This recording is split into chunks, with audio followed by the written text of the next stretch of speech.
Hey everybody, Quantum here, and it's been a busy past couple of weeks since the North American Championships. Nonetheless, though, hopefully we are back to producing regular content. And what I want to do in this video, since we are in the middle of Store Set Championship season, is take a look at a couple of tournament results. I imagine that, these events probably don't have every deck list published, but we will take a look at what we can. And keep in mind that, what's winning, what's being played is going to be localized to this area or this event. It doesn't necessarily mean it's what's winning or going to be well represented at your event. The best advice I could give you, from years of TCG experience, is your best playing, yes, a good, a tier 1 deck, but a deck that you're comfortable with, right? Just because, let's say, Steel Song might be considered the best deck of the format, not that it is in this one, but it doesn't mean you should be playing it if you're not comfortable or if you don't like that play style. So let's go ahead and scroll down here and take a look at the French tournament, because this is one of the ones that I saw had full published results. And we do see Dwarf Mine, Amber Steel, taking it, beating out Ruby Amethyst in the finals. So these lists, they're going to have pretty similar frameworks to DeCanio's list. I think his maybe played more Kitas, maybe didn't play Sven's. We've talked about Sven in the past. This is a really great card in this deck. Just being able to come down and instantly ready up one of your big questers to protect it. Another thing that you're seeing a lot of now in steel decks, blue steel, amber steel, is the John Silver being used.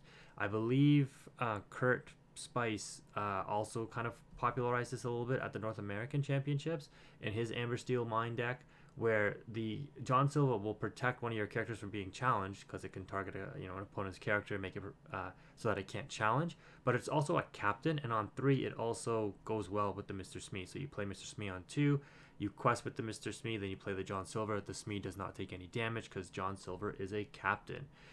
So again, depending on your board state, you might play the John Silver. It's also good protection for Piglet or for your Lilo when they're exerted on curve. But ideally, if you're being the aggressor, you want to play something like a Lawrence to get more lore. But again, scenario depending. But yeah, these lists, they're pretty much solidified, I guess you could say, between 11 to 12 1 drops, the third or the fourth Happy, up to you, 3 to 4 Calhouns. The rest of this is pretty standard. I mean, sometimes, again, 3 to 4 Lilos, the John Silver, the Piglet, also considered a tech option at this point. I think a lot of people may not like this as much because, again, in the mirror matches, it is susceptible to getting stormed and, of course, being brawled and ice block, C-suit, etc. So this one is a little bit more vulnerable. But if it does get its quest off, it's really, really powerful, questing for 3. And then, the rest of the deck, 4 Pete's, 4 Rapunzels, only the 1 Kita, and even 2 Cinderella. So that's very unorthodox, actually, for this list. So good on them for winning the event. We take a look at Ruby Amethyst. This is a bit of a departure from Ed's list, but they are running the 2 Sisus. A lot of people now on libraries. This card has proven to be a very good addition to the deck on the expanded 1-drop package. So this is at least for the rest of this meta, is looking like it's going to be standard. The Crabs, really good here on 2 Elsa and 2 Maui, and 3 Be Prepared. So pretty standard RA list. The 2 libraries, sure, if you see it, great. If you don't see it, I guess the deck can still function on its own. You don't necessarily need to see the libraries in order to win. And again, you're not teching for World Championships or North American Championships. You're teching for your local meta. That being said, though, you can see here 3 red-blue players in third and in top 4 and top 8. So, Ruby Amethyst, a good pick, it seems like, to, push its way through this metagame. 1 Pirate's Life, 1 How Far I'll Go.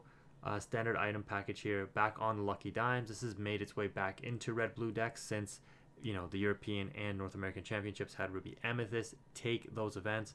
People realizing that, we do need Lucky Dimes in order to just have a better matchup into those Ruby Amethyst decks. Only 2 Sharks, so a less reliance on the Shark Pirate's Life package on the Gaston. That's an interesting take. Only 2 small Sisu and only 2 Mal Dragons. 2 Scars, though. So again, maybe teching for more aggro in their local meta. We take a look at the top 4 here as well. We see a bit of a different departure from his, I don't know if you call it his friends list or his local players list there. But 1 Stone Dragon, 1 Lucky Dime. These are the cards that help you win the grind game for sure, especially in the mirror match. So no Great Stone Dragon on the opposing list. But 1 Tremaine, 2 Medusa. Medusa is in a weird spot. I think a lot of people are cutting her for favoring Maleficent and just the empowered sibling, just higher impact cards.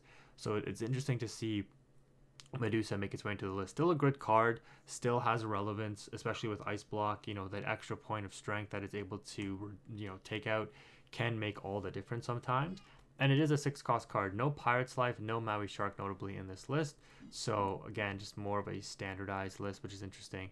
You got to also wonder if like budget plays a role in these tournaments, right? The people just don't want to shell out whatever the cost is for Maui Shark. I'm pretty sure it's rather expensive. We can take a look at this one in North America. In America, we have Emerald Steel taking it, channeling some Zan power here, it seems like. The 2 Dock, the 1 of Tamago. So again, I think Zan's list was very similar to this as well. 4 Hypnotized. Yeah, this looks like almost exactly like Zan's list. The 2 Cove, going high on the Prince John, the Ursula, cutting the Beast, Tragic Hero, just going straight discard and control. So yeah, this list taking down the Store Set Championship in, game night. Yeah, I guess it doesn't say the location where in the States, but just the United States. Megan K with the Ruby Amethyst losing out to Emerald Steel, the traditional bad matchup all the way back to set 2. And again, yeah, you're seeing the split here. This is like exactly the same as the one in Europe, which is kind of crazy. Well, I think maybe one less 1-drop. Oh, and Genies, but the other list didn't play Genies either. You guys, we talked about this, in the deep dive. Genies, it's a good card, but definitely was overhyped. And I'm glad to see that my initial prediction when the set first came out came true. Again, still a great card, but I've talked about, why Rabbit is, the staying power of Rabbit is just more relevant.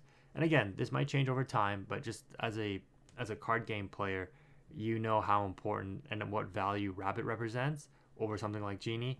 And so it's interesting to see that the meta is shifting back. 4 Genies and like 3 Rabbits. Now it's 4 Rabbits for sure, and like 2, 3, or 0 Genies. So yeah, very interesting take there. And Ed did do an interview with Speci. I did watch part of it, and it was very interesting to see that. I guess just from testing, like I mentioned even in my videos, like when you get Genie and Rabbit in the same hand, it's just very awkward. So you'd rather just have one or the other, and you definitely don't need to go like super wide on both in terms of ratios in your deck. I do want to take a look at this Sapphire Steel aggro deck. So it looks like a new identity is being born out of Sapphire Steel.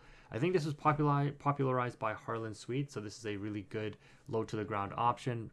I don't want to say easy to pilot necessarily, but definitely a decent option that doesn't require a lot of the end game like hard decisions that you might make with a traditional Sapphire Steel deck. I just remember in like set 2 and set 3, this was a very hard deck to pilot, just probably because of the metagame. But this one, you slap your low cost cards down, you progress up the curve, you generate your card advantage where you can, and then you try to close out the game with your Manners and your Baymax here. You've got 4 Strength as your only form of spell removal, but you do have some very powerful characters that can challenge in terms of the Calhoun, the Smee, the Wendy Darling giving support, the Pluto that can be healed up with the Baymax, the Scrooge McDuck. I've talked about this in my budget Sapphire Steel deck even, and then the Pete and the Lawrence as well. So some pretty decently sized bodies.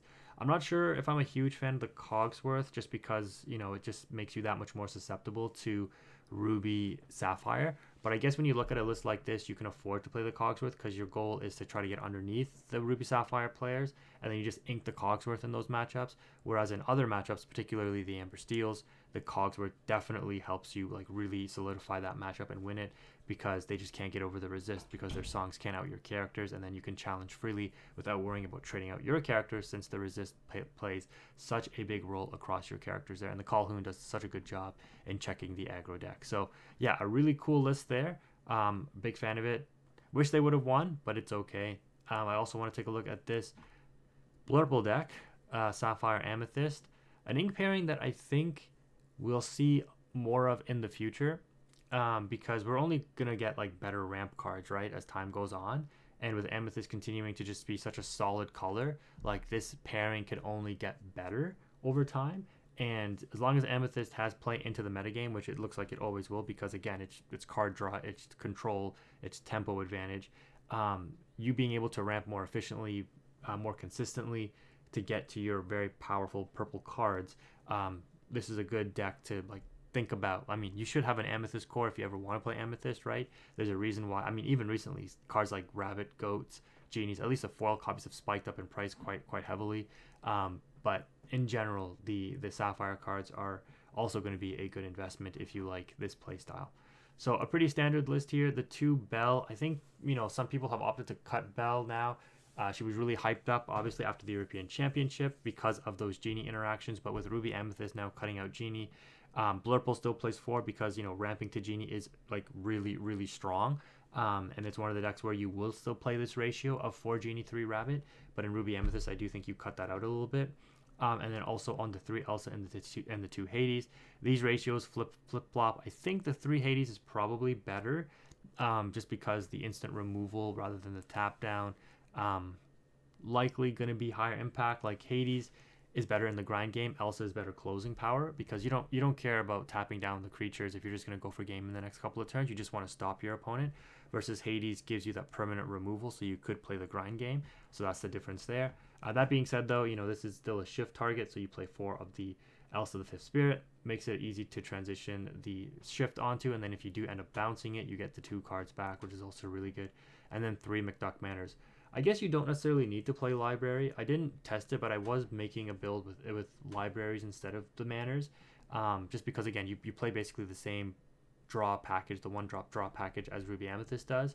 And the 1 lore versus the 2 lore, how much of a difference does it actually make if you're playing a control game? You're not necessarily trying to race, but I understand that McDuck Manor definitely can help you accelerate to that end game much faster.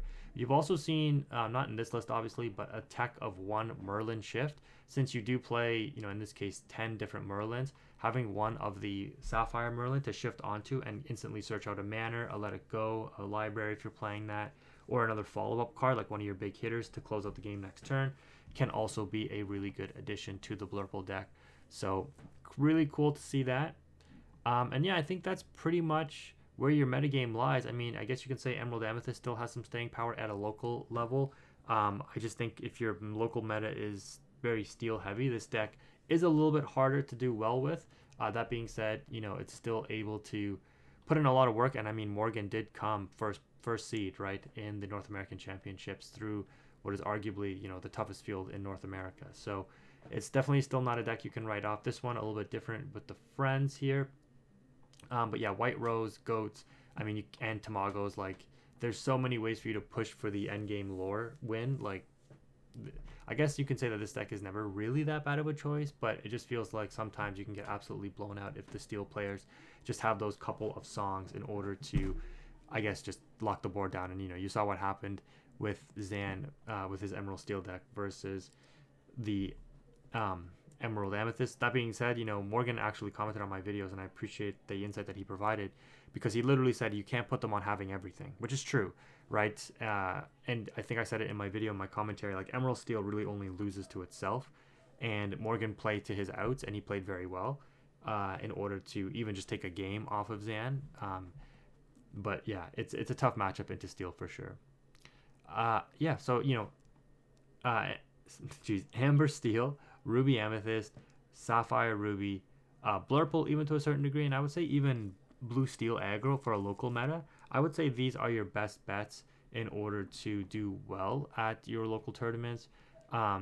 Again, it will depend on your metagame. You really should do like an analysis. Like, if there's a lot of Amber Steel, you probably don't want to play Ruby Amethyst unless your Amber Steel decks are a little bit more mid-range and not so aggro or Steel Song oriented, just because Steel Song can absolutely just blow out Ruby Amethyst. You really do depend on like Be Prepared and stuff clawing the game back for you. Ruby Sapphire seems like a really good, probably the best well-rounded option. We don't have full results from that tournament. We probably should go to like maybe some older ones here that might have full things published. Game Castle in Austin. Oh, Amber Ruby. Very nice. Heart of Atlantis. That's crazy. One Pirate's Life. Are they running Maui Shark? They are. With Look at This Family, Criminal Mind, and Pirate's Life winning the whole thing. That's a really cool list. I've talked about this Radigan before as well. I talked about testing it in Red Blue. But going back to my point, I think Red Blue is probably your best well-rounded option. If you're in a meta with a lot of Ruby Amethyst, playing the Lucky Dime is good. If you're not in a meta with a lot of Ruby Amethyst and more aggro focused, not playing the Lucky Dime is better. Again, it's just a one-of, but drawing that one-of brick can sometimes really mess up your hand. So you have to build your deck accordingly.